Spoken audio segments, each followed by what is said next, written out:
अब हम जिन 43 श्लोकों का पाठ करने वाले हैं उनका नाम ब्रह्मागमनम यानी ब्रह्मा जी का आगमन है।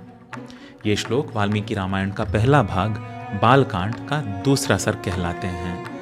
इनमें 1 से लेकर 5वें श्लोक तक महर्षि वाल्मीकि नारद जी के शब्दों को सुनने के बाद उनको सम्मान करते हैं और उनके प्रस्थान के पश्चात अपने शिष्य भरद्वाज के साथ तमसा नदी के किनारे जाते हैं। 6 से 15वें श्लोक तक वाल्मीकि एक शिकारी को क्रौंच पक्षियों के जोड़े में से एक को मारते हुए देखते हैं और उनके मुंह से एक शोकपूर्ण वाक्य निकलता है जो आध्यात्मिक बनकर श्लोक का रूप ले लेता है। 16 से लेकर 31वें श्लोक तक ब्रह्मदेव प्रकट होते हैं और वाल्मीकि जी को श्री राम की कथा को श्लोक रूप में लिखने के लिए प्रोत्साहित करते हैं।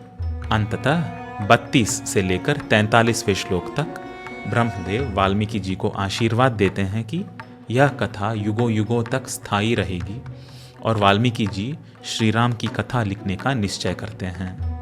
पाठ में प्रवेश करने से पहले आपसे विनती है कि विद्या, धन या कौशल किसी भी रूप में आप हमारा इस बृहद प्रयास में सहयोग दें।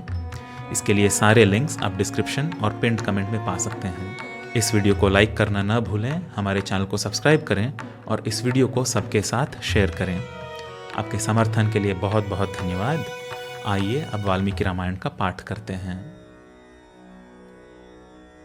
अथ श्रीमद्वाल्मीकीय रामायणे बालकांडे ब्रह्मागमनं नाम द्वितीयः सर्गः। नारदस्य तु तद्वाक्यं श्रुत्वा वाक्यविशारदः पूजयामास धर्मात्मा सह शिष्यो महामुनिं। यथावत्पूजितस्तेन देवर्षिर्नारदस्तदा आपृष्ट्वैवाभ्यनुज्ञातः स जगाम विहायसं। समुहूर्तं गते तस्मिन् देवलोकं मुनिस्तदा जगाम तमसातीरं जाह्नव्यास्त्वविदूरतः। स तु तीरं समासाद्य तमसायामुनिस्तदा शिष्यमाह स्थितं पार्श्वे दृष्ट्वा तीर्थमकर्दमम्। अकर्दममिदं तीर्थं भरद्वाज निशामय रमणीयं प्रसन्नाम्बु सन्मनुष्यमनो यथा। न्यस्यताङ्कलशस्तात दीयतां वल्कलं मम। इदमेवावगाहिष्ये तमसातीर्थमुत्तमम्। एवमुक्तो भरद्वाजो वाल्मीकेन महात्मना प्रायच्छत मुनेस्तस्य वल्कलन्नियतो गुरोः। स शिष्यहस्तादादाय वल्कलन्नियतेन्द्रियः विचचारः पश्यन्स्तत् सर्वतो विपुलं वनं। तस्याभ्यासे तु मिथुनं चरन्तमनपायिनं ददर्श भगवांस्तत्र क्रौञ्चयोश्चारुनिःस्वनम्। तस्मात्तु मिथुनादेकं पुमान् सम्पापनिश्चयः। जघानवैरनिलयो निषादस्तस्य पश्यतः।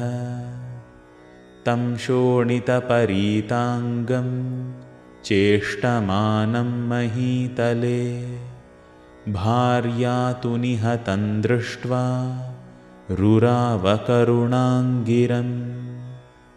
वियुक्ता पतिना तेन द्विजेन सहचारिणा ताम्रशीर्षेण मत्तेन पत्रिणा सहितेन वै।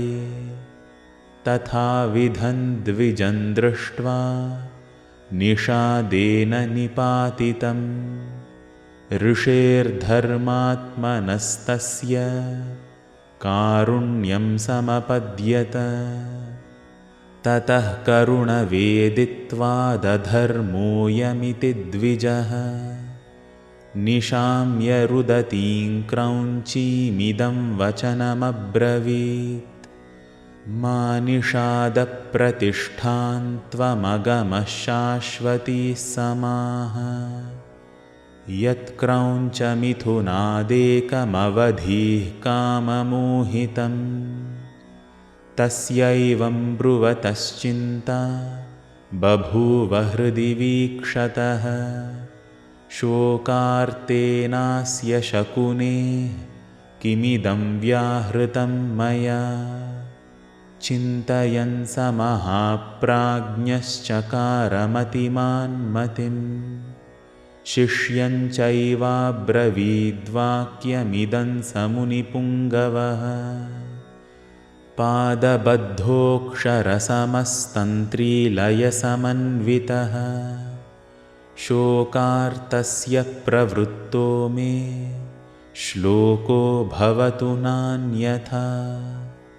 शिष्यस्तु तस्य ब्रुवतो मुनेर्वाक्यमनुत्तमम् प्रतिजग्राह संहृष्टस्तस्य तुष्टो भवद्गुरुः। सोऽभिषेकं ततः कृत्वा तीर्थे तस्मिन् यथाविधि तमेव चिन्तयन्नर्थमुपावर्तत वै मुनिः। भरद्वाजस्ततः शिष्यो विनीतः श्रुतवान् गुरोः कलशं पूर्णमादाय पृष्ठतोऽनुजगामः। सप्रविश्याश्रमपदं शिष्येण सह धर्मवित् उपाविष्टः कथाश्चान्याश्चकारध्यानमास्थितः। आजगाम ततो ब्रह्मा लोककर्ता स्वयं प्रभुः चतुर्मुखो महातेजा द्रष्टुं तं मुनिपुङ्गवम्। वाल्मीकिरथ तं दृष्ट्वा सहसोत्थाय वाग्यतः प्राञ्जलिः प्रयतो भूत्वा तस्थौ परमविस्मितः। पूजयामास तं देवं पाद्यार्घ्यासनवन्दनैः प्रणम्य विधिवच्चैनं पृष्ट्वा चैव निरामयम्। अथोपविश्य भगवानासने परमार्चिते वाल्मीकये च ऋषये सन्दिदेशासनं ततः। ब्रह्मणा समनुज्ञातः सोऽप्युपाविशदासने उपविष्टे तदा तस्मिन् साक्षाल्लोकपितामहे। तद्गतेनैव मनसा वाल्मीकिर्ध्यानमास्थितः पापात्मना कृतं कष्टं वैरग्रहणबुद्धिना यत्तादृशं चारुरवं क्रौञ्चं हन्यादकारणात्। शोचन्नेव पुनः क्रौञ्चीमुपश्लोकमिमं जगौ पुनरन्तर्गतमना भूत्वा शोकपरायणः। तमुवाच ततो ब्रह्मा प्रहसन्मुनिपुङ्गवम् श्लोक एवास्त्वयं बद्धो नात्र कार्या विचारणा। मच्छन्दादेव ते ब्रह्मन् प्रवृत्तेयं सरस्वती। रामस्य चरितं कृत्स्नं कुरु त्वमृषिसत्तम। धर्मात्मनो भगवतो लोके रामस्य धीमतः वृत्तं कथय धीरस्य यथा ते नारदाच्छ्रुतं रहस्यञ्च प्रकाशञ्च यद्वृत्तं तस्य धीमतः रामस्य सह सौमित्रे राक्षसानाञ्च सर्वशः वैदेह्याश्चैव यद्वृत्तं प्रकाशं यदि वा रहः तच्चाप्यविदितं सर्वं विदितं ते भविष्यति न ते वागनृता काव्ये काचिदत्र भविष्यति कुरु रामकथां पुण्यां श्लोकबद्धां मनोरमां यावत् स्थास्यन्ति गिरयः सरितश्च महीतले तावद्रामायणकथा लोकेषु प्रचरिष्यति यावद्रामस्य च कथा त्वत्कृता प्रचरिष्यति तावदूर्ध्वमधश्च त्वं मल्लोकेषु निवत्स्यसि इत्युक्त्वा भगवान् ब्रह्मा तत्रैवान्तरधीयत ततः स शिष्यो भगवान् मुनिर्विस्मयमाययौ तस्य शिष्यास्ततः सर्वे जगुश्लोकमिमं पुनः मुहुर्मुहुः प्रीयमाणा प्राहुश्च भृशविस्मिताः समाक्षरैश्चतुर्भिर्यः पादैर्गीतो महर्षिणा सोऽनुव्याहरणाद्भूयः शोकश्लोकत्वमागतः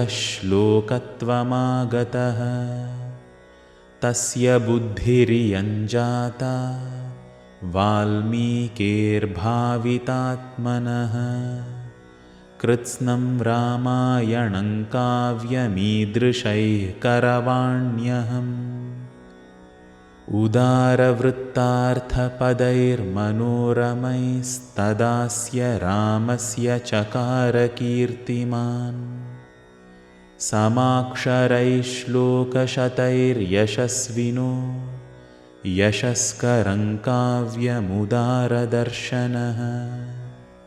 तदुपगतसमाससन्धियोगं सममधुरोपनतार्थवाक्यबद्धं रघुवरचरितं मुनिप्रणीतं दशशिरसश्च वधन्निशामयध्वम्